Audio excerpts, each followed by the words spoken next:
off by priming my face with the Becca Evermatte Poreless Priming Perfector.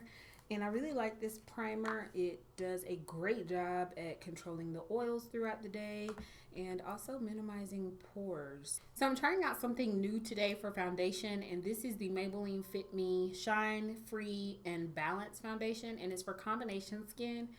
And I feel like I get really oily in my T-zone, but the rest of my face kind of stays dry. So I'm really oily in these areas, so I could work for combination, but I just went ahead and put the Becca Evermatte just in case it's a little bit too dewy for me, but we're gonna see. So I got it in the shade 355 Coconut, and I have really been wanting to try out more stick foundations, and this one's from the drugstore, so I don't know exactly how much to put on. I'm just gonna buff this in.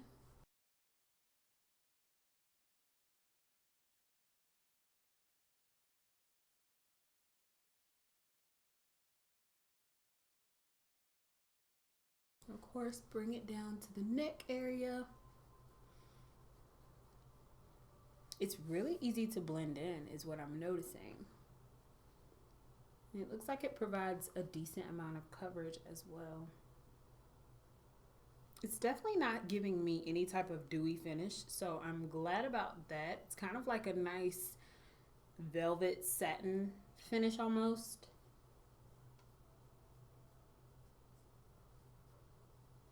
I would definitely say it's a good medium coverage though. And it is a tad bit too light. A little bit of bronzing and warming up the face, I think will be okay. So for concealer today, I'm using my favorite concealer of the moment. It is the Urban Decay Naked Skin Concealer, and this is in the shade Dark Warm. I'm actually kind of glad I chose this concealer today because it's not a bright concealer, since the foundation is already a little bit too bright.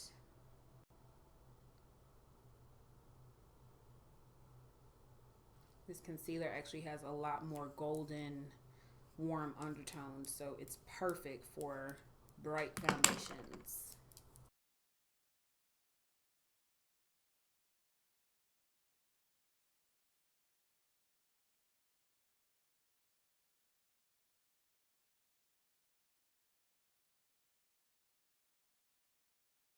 To set that concealer, I'm actually taking this new, to me, Sonia Kashuk Undetectable Loose Powder, and this is in the shade Medium. I've really been looking for some more setting powders at the drugstore because I want to try to venture out and try some drugstore setting powders because I am very loyal to my Tarte powder. But I would not mind trying out some more affordable powders.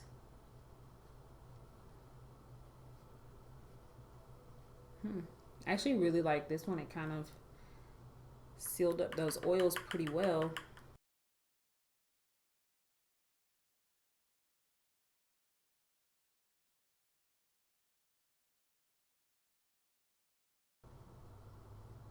I also kind of like to dust whatever loose powder that I use across my brow area before I apply my brow product, and this just kind of keeps that area not oily because I get really oily around my brows as well. So I like to dust it on before I do my brows, not after, because sometimes you can dust away product. For my brows today, I'm going to be taking the Anastasia Brow Powder Duo in Ebony. And I have been really wanting to try brow powders. I have not used them in quite some time, but I went back to using them, and I'm actually really liking this one. And I'm just using an angled brush from Morphe and taking that lighter brown shade and filling in my brows. Sometimes powders tend to look a little bit more natural than pencils or pomades. So I like to kind of switch back and forth every now and then to kind of see what I'm missing out on. So I cleaned up my brows with a little bit of concealer, and now I'm taking the NYX Control Freak Eyebrow Gel just to set those brow hairs. Before moving on to my eyes, I'm going to be taking my CoverGirl Queen Collection Bronzer in Ebony Bronze just to warm up my skin a bit. I definitely recommend my dark skin girls or brown skin girls try out this bronzer because I've seen a couple people talking about some of the higher end bronzers, but this is pretty much the exact same thing for a fraction of the price. So definitely recommend you try this bronzer out before you spend like a whole lot of money on bronzer. It took me a while to try out a bronzer because I couldn't find one that was dark enough. So I definitely recommend trying this one out because I have not went back. It is a tad bit red on some days, but if you do like a light brush sweep like how I've been doing, then it kind of doesn't show up as pigmented. So just remember that. To prime my eyes, I'm going to be taking MAC's Paint Pot in Painterly to prime my eyes with.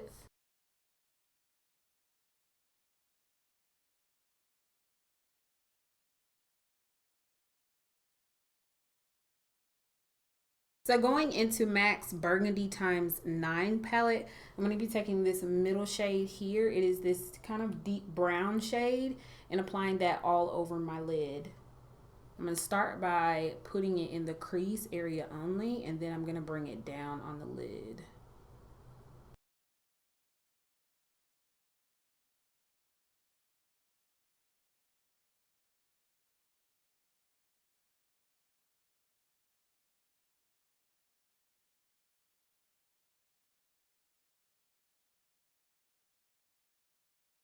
Work as a base, I'm going to be using this kind of light beige color and putting that all over my lid area.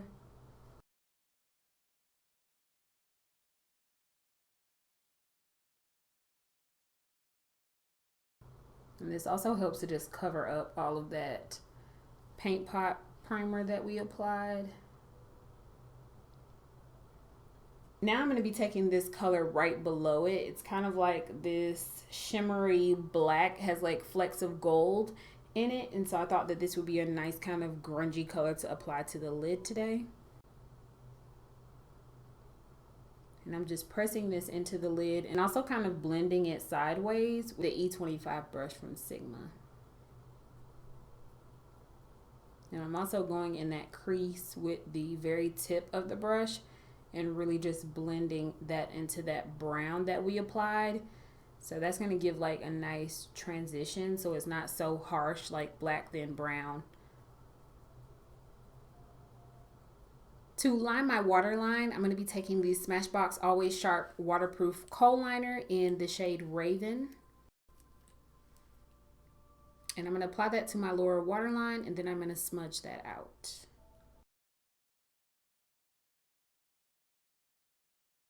So now that I've applied my lashes, I'm going to be using the Tarte Lights Camera Lashes Mascara. And I'm going to be applying this to my top and bottom lashes.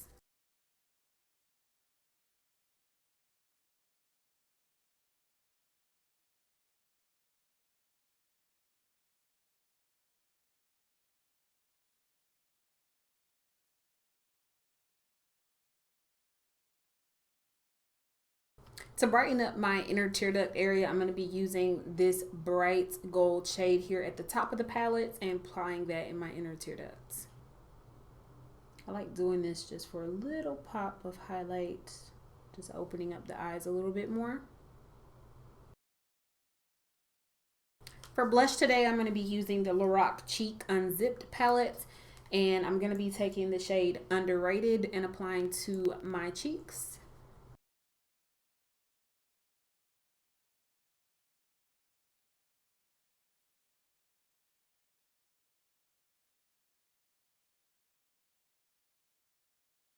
I almost forgot to set the other areas of my face, but I'm going to be taking the MAC Mineralized Skin Finish in Dark Deep to do that. And I just like applying this to my T-zone area. And it just keeps it really nice and smooth looking all day. For highlight today, I'm going to be taking the Anastasia Glow Kit in That Glow and putting Dripping in Gold on my cheekbones.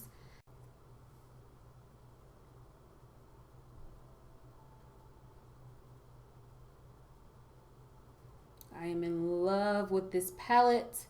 Someone at work asked me the other day, was this palette worth the money?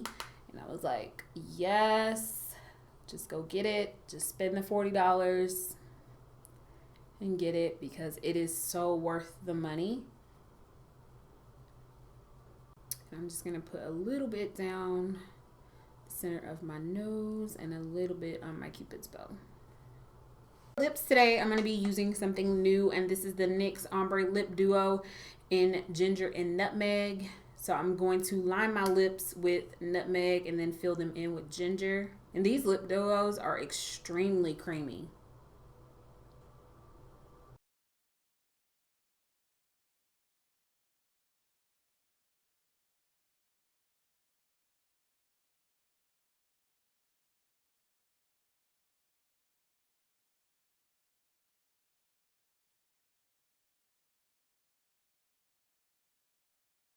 And I keep applying the ginger just to tone down the nutmeg because the nutmeg is a little bit ashy for me, but I keep applying the ginger just to tone it down.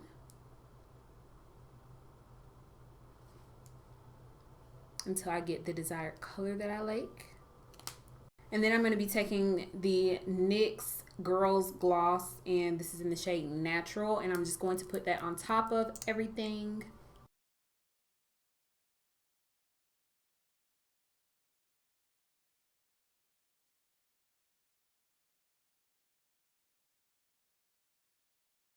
So this is the finished look. I hope you guys enjoyed this get ready with me / makeup tutorial. I don't know exactly what I'm going to call it, but I really like it. I think it's really girly, but at the same time it has like a nice dark grungy lid. So I hope you guys enjoyed it. If you did, please give me a thumbs up and please subscribe if you're not subscribed already, and I'll see you guys next time.